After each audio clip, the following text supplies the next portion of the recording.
embattled Congressman Matt Gaetz. Matt Gaetz was one of the very few members in the entire Congress who bothered to stand up against permanent Washington on behalf of his constituents. Matt Gaetz right now, he's a problem for the Democratic Party, and he can cause a lot of hiccups in passing of laws. So we're going to keep running those stories to keep hurting him. If you stand for the flag and kneel in prayer, if you want to build America up and not burn her to the ground, then welcome, my fellow patriots. You are in the right place. This is the movement for you. You ever watch this guy on television? It's like a machine. Matt Gaetz. I'm a canceled man in some corners of the internet. Many days I'm a marked man in Congress, a wanted man by the deep state. They aren't really coming for me. They're coming for you. I'm just in the way. Thanks so much for joining us on Firebrand. We know that the media landscape is a changing one, and it's an important one because it contributes greatly to our national discussion and the platforms that exist so that we're able to share ideas and have debate and discussion and different viewpoints. DirecTV really changed a lot of the TV landscape. They brought people from dozens of channels to hundreds of channels, and AT&T realized that there was a limited offering for news and analysis from a conservative perspective. While there were plenty of shows and programs that would give you an opportunity to have a liberal perspective, there needed to be more build out. And then we had a real news entrepreneur, Mr. Herring, step forward and build One America News. One America News has now grown into a major voice in national politics and discussion. And one reason is because they've got one of my very favorite shows on air, Real America, hosted by Dan Ball, my friend who joins us now on Firebrand. Dan, maybe just give us a sense of how you went from the work you were doing in the news industry to hosting this great national show where you get to talk to people all over the country every evening. Well, Matt, thank you so much. And let me just start by saying, not only thank you for having me on your program for once instead of the other way around. It's odd, by the way, to be the one taking the questions. But thank you for all you're doing. Fighting. You are a firebrand. I love the name of your podcast you're doing because let me tell you, the stuff that you have been fighting for and speaking out against, we need more congressmen and women in that house like you. So I want to thank you first and foremost. So my background's pretty simple. You know, I served in the United States Air Force. I was a journalist. I worked for, the vets will know the acronym AFARTS. That's the Armed Forces Radio Television Service. I did that, did my 4-year tour of duty, got out, got my first job in broadcast news back in 1996 as a cameraman. Within a few months, I was a reporter. Within a few years, I was a news anchor. I've done about every job in a newsroom. I was even a news director where I ran the show. And a few years back, I got frustrated, just like you did, I'm sure. And I ran for Congress and lost in Southern California. It was for Marion Sonny Bono's old seat, which after some gerrymandering, the Democrats had flipped that one to a highly registered Democrat seat. And I knew what I was up against, but by golly, I felt a need to do it. So I ran in 18. And like I said, we lost. And so then I tried to get back into the industry that I had at one time loved. You know, it's all I knew. When people would see me on the street and recognize me, it was, it's the news guy. It's the newsman. That's what you get as the local anchor man, the Ron Burgundy of the city you're working in, right? I don't know how to put this, but I'm kind of a big deal. It's like you went from the Adrian Cronauer to the Ron Burgundy, right? I mean, because Adrian Cronauer was at my graduation ceremony in the military as a guest speaker when I graduated my technical school in the Air Force to learn to be a journalist. And real quick story, that's the reason I went in and chose that job. I watched that movie, Good Morning Vietnam, loved it, watched the Gulf War on TV, wanted to serve my country, and went and signed up as a journalist wanting to do that job because of that film. Good morning, Vietnam! So fast forward, after we lost, I attempted for a good solid 2 years, 19 and 20, applying to get back into the news industry, doing what I knew how to do for 20 some years. And I would get the initial phone call. Your work's great. We love what we're seeing. We'll be in touch. Of course, then they start backgrounding you and looking at your social media, and nobody ever called back because I had come out of the closet as a conservative, as a Republican, as a, wait for it, Trump supporter, and I ran for Congress. We can't hire that guy as a news anchor at our station ever again. And so I was never getting any offers. And Mr. Herring, who you introed so eloquently, our boss here, the boss man, he had contacted me and his son several years before when they first started the operation in I think 13 or 14, and I had turned down some offers there. They were just starting; they didn't have a lot of cash yet, and I was somewhere else. So I had kept his cell phone number, and I literally called him August 20th of 2020, and I was fed up. I was up to here with everything going on politically in the world, and obviously the election and everything looming. And I said, "Do you have anything?" And he said, "We have a talk show host opening. It's not news, what you've been doing, so you'd have to be opinionated. Think you can handle that?" And I'm like, I don't know. And so I've been up here September 14th, right before the election. And this is no thanks to me. This is credit to the American people. Within 2 months, we were the #1 talk show on the network. Within 6 months, we were the highest rated show the network's ever had since its inception in 2013. And again, that's thanks to Americans seeking One America News out because they wanted truth in reporting. And all they get now on CNN and the rest of these monitors up here in my office is a bunch of spewing radical activists lying to them every single day. And I was fed up. And so we got this platform, and we just been out there trying to spread truth, Matt. That's what we're doing every day. Real America is the show. Dan Ball is the host. One America News is the network. Your viewers are committed. And a lot of the One America News viewers that I talk to, that is really not just part of the mosaic of news they get. That is the principal source of news they get. Tell me why you think there are some stories that get special attention or special investigative reporting on One America News that might not on other networks. And I think specifically about the Ukraine hoax. You know, we've had so many scandals in the Biden administration, we forget what Adam Schiff tried to do to the presidency in the Ukraine hoax. And the depth of the investigative reporting on One America News was far and beyond the best that we saw in the country. What is it about the philosophy there that might highlight a different lens for the information? I think that when our producers and the news director and the H's are looking at stories that we want to put, say, Pearson Sharp on to do more investigating or more in depth on, we're looking at those ones specifically too that the mainstream either ignore or have skewed the narrative so far to the opposite side of the spectrum that the story is so convoluted you can't make sense of it, or they literally change the narrative. So if we're showing you facts and something is white, they're telling you it's black. And that's what the Ukraine. I mean, look, Matt, you've heard in the last few weeks, of course, everybody's saying OAN, misinformation, disinformation, right? Russian propaganda. Trump owns us, tells us what to say.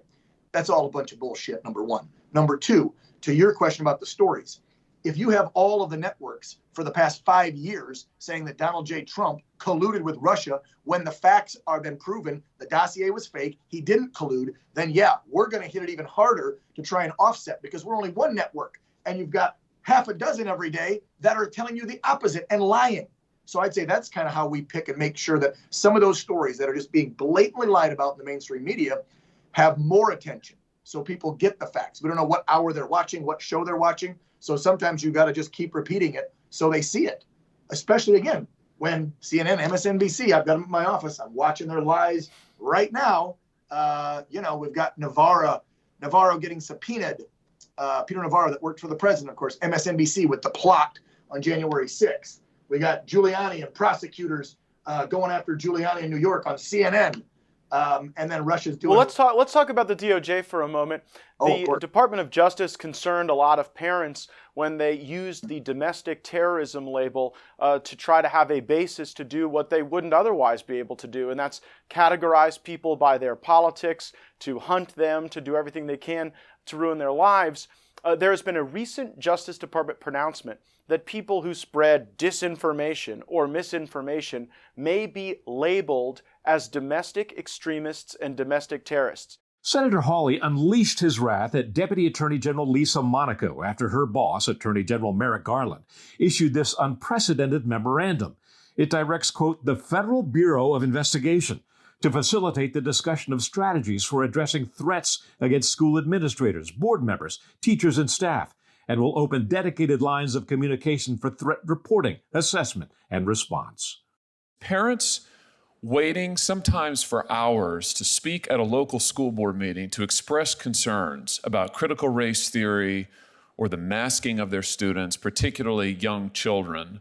Is that in and of itself, is that harassment and intimidation? Is waiting to express one's view at a school board meeting harassment and intimidation? As the Attorney General's memorandum made quite clear, spirited debate is welcome, is a hallmark of this country. It's something we all should engage in. And no, I don't think so, Ms. Monaco. With all due respect, it didn't make it quite clear. It doesn't define those terms. Now, since One America News has falsely had to endure the smears of these labels, do you worry that you and your colleagues at One America News may be labeled domestic terrorists by the Department of Justice? I'll wear it as a badge of honor. I couldn't give two shits less, Matt. You've probably seen the videos. I've gone to my child's school board meetings multiple times. I've taken a cameraman with me. You may not think that keeping these face muzzles on our kids, maybe you're thinking you're keeping them safe. You're not. So my question is, why are you doing this? Well, it's probably because you're either misinformed, blinded by fear, uneducated on the matter, or you simply lack the backbone to stand up to these tyrannical mandates. Note I said mandates, not laws, because they are not laws. A select few in power in this state and in the federal government lack the intestinal fortitude to stand up to these mandates. I've exposed and helped parents there get the recall going for the board members, and I would like to say that those brave parents that have been speaking out for the last year over the mask and vaccine mandates, the CRT, the over-sexual books that are on the shelves in K through 8, because parents have taken action with that. Just in the school district my kid goes to, I'm proud to announce that the chairman just resigned. Now, he took another government job, but at least he's off the school board. So if they're going to call me a domestic terrorist because I went to my 14-year-old daughter's school board meeting and said, my daughter feels faint when she has these damn masks on. She tells me you can't see people's expressions. She tells me the most damaging thing when I hear her go, "It's okay, Dad, I don't mind. I don't mind wearing it." Ugh, that drives me nuts. So if parents have to go speak up to get these mandates pulled, to get this CRT out of the schools, and you get labeled as a domestic terrorist, so be it, parents, because soon enough, there'll be a reckoning. And Matt, let's hope by the grace of God, Republicans take back control this November, and come next year, the DOJ is going to have a lot of answering to do. And I have a feeling we probably won't see the current AG in his role once Republicans fully take everything back. I hope not. So I don't care. They can label me whatever they want. Probably tapping my phones and watching what you and I are doing right now. I don't care. Probably. We welcome all in the federal government to watch Firebrand and to watch Real America with Dan Ball. Dan, while the Department of Justice is not doing, or while they are doing these very strange things to target Americans, there's important work that the Department of Justice is not doing, particularly in the area of antitrust. I'm very concerned that large technology companies and other large businesses in America have gained so much power that they've limited novel and unique voices, novel and unique experiences in the marketplace. We've seen that with Google, Facebook, where the DOJ does kind of just enough, but they don't really use antitrust powers.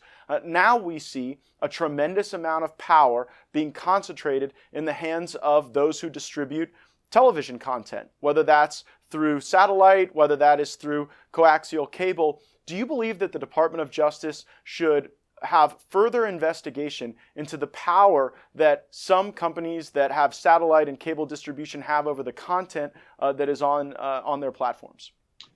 This is a slippery slope, so I have to watch how I answer this. So first and foremost, I believe in and love capitalism. I hate regulations. I don't want government overreach. I don't want them stepping in and telling me I can't have an opinion and say what I want and infringe upon my freedom of speech and freedom of the press, because this is what I've been doing for nearly 30 years. So with that said, because you have people in power, people of influence, and this woke cancel culture mob all ganging up on what you were just talking about, the providers, whether people that provide the servers or the platform, whether it be digital, satellite, cable, whatever it may be.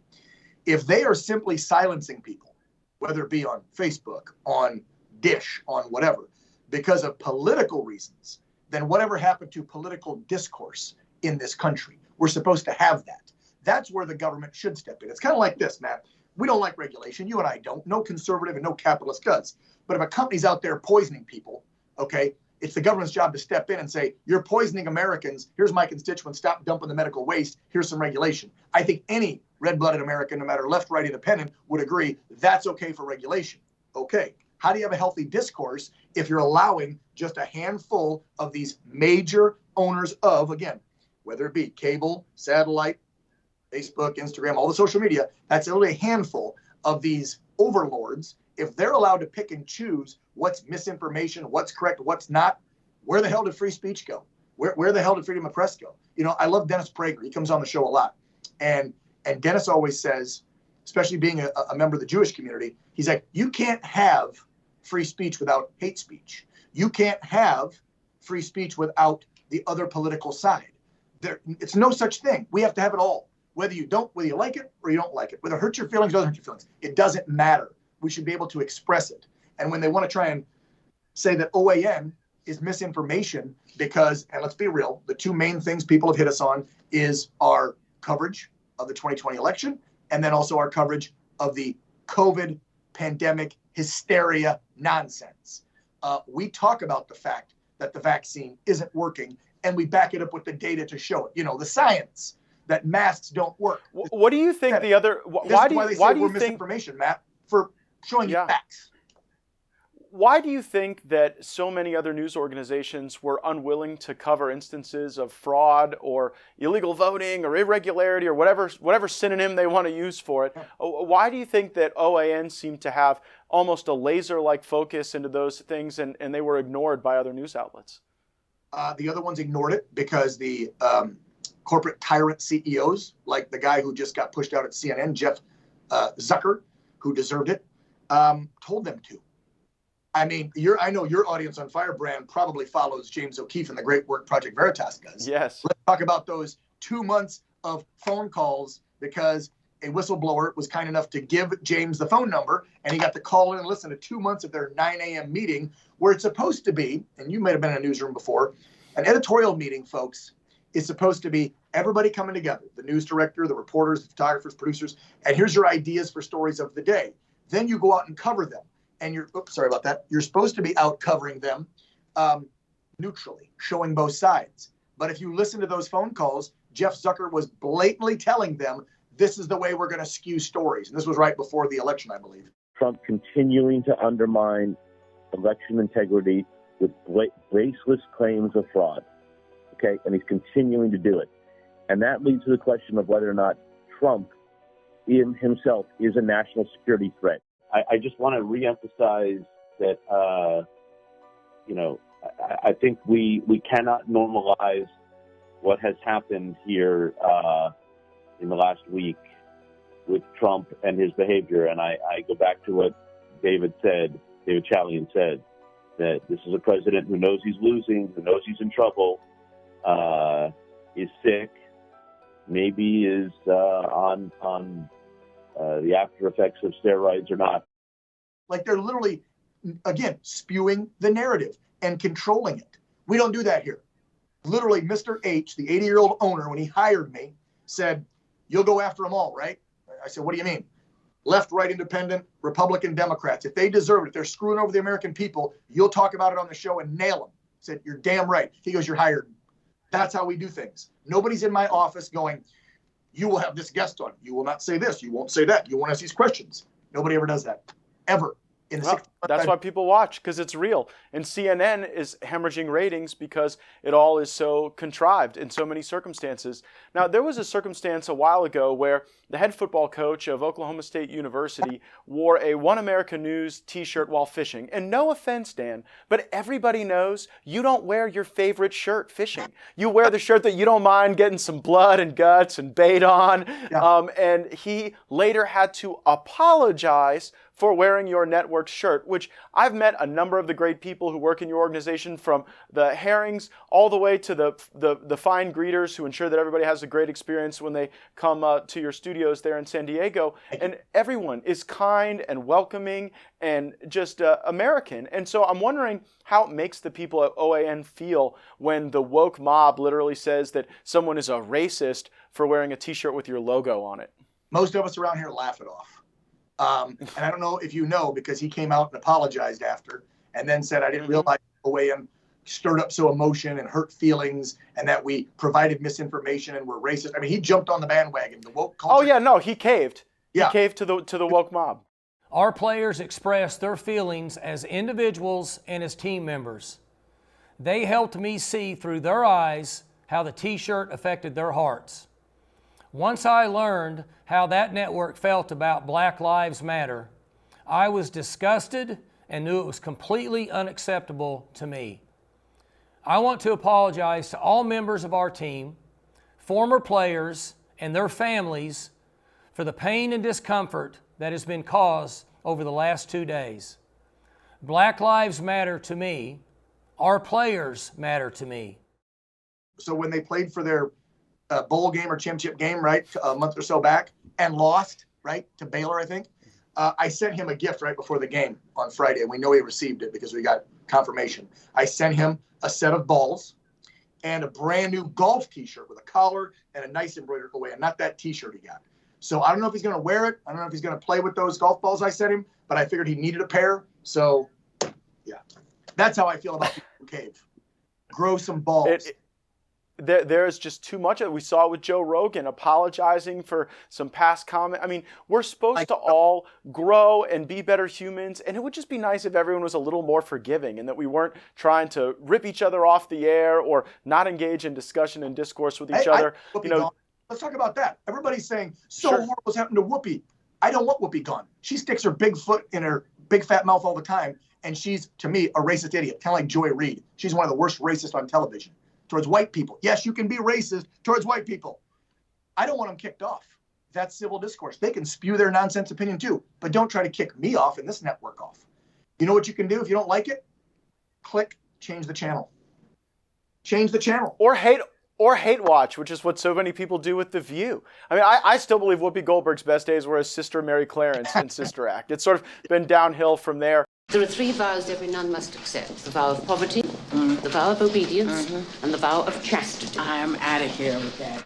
DirecTV has announced that they are not going to renew the contract for One America News. That is very concerning to so many of your viewers, but also those of us who rely on an honest platform. And by the way, a platform where, I know when I go on your show, I'm going to get pushed. You're going to ask tough questions. Yep. But a platform to be able to get truth before people. What message would you share with your viewers who are concerned that come May, you might be off the air? Anyone that watches the show knows I don't censor myself, or at least I try not to ever censor myself. But because there are a couple hundred hardworking employees at the OAN network, and because of the man and his 2 sons that are here every single day, 8, 9, 10 hours a day running this place, I don't want to see anyone get in trouble or lose anything, okay? And so with that said, I have to watch how I comment now. And a lot of folks have been asking me, hey, Dan, you sent out this all call. You told us that OAN's in trouble. Are they going to stay on the carrier? I'm not allowed now to mention anything about this situation because I have been threatened by an army of lawyers by a certain large company. But here's what I can tell you. OAN's not going anywhere after April, no matter what happens with whomever is carrying us on whatever provider. We are not going away. We just might be in less households, and it'll be a massive hit to the budget here, to the hearings, and to the hard workers. So expansion, raises, everything else out the window. But guess what? I'm not going anywhere. I'm staying right here. Okay. And you sound like Churchill during the tough days of World War II, where he said, even if we lose England, even if they cross the Channel, we'll go to the British Empire's faraway lands and we'll fight from there as long as we can. I know that your voice is an important one. The voice that One America News offers is absolutely critical to our national discourse. I'm rooting for you. I'm rooting against the woke mob that tries to cancel everyone that seems to raise a ruckus or raise their voice or raise tough questions like OAN has done about the 2020 election and about the efficacy of these vaccines. We should be able to question these things. Thanks for doing it on Real America. Thanks for being my buddy, Dan. Thanks for joining us on Firebrand. Thank you, brother. You take care. God bless you.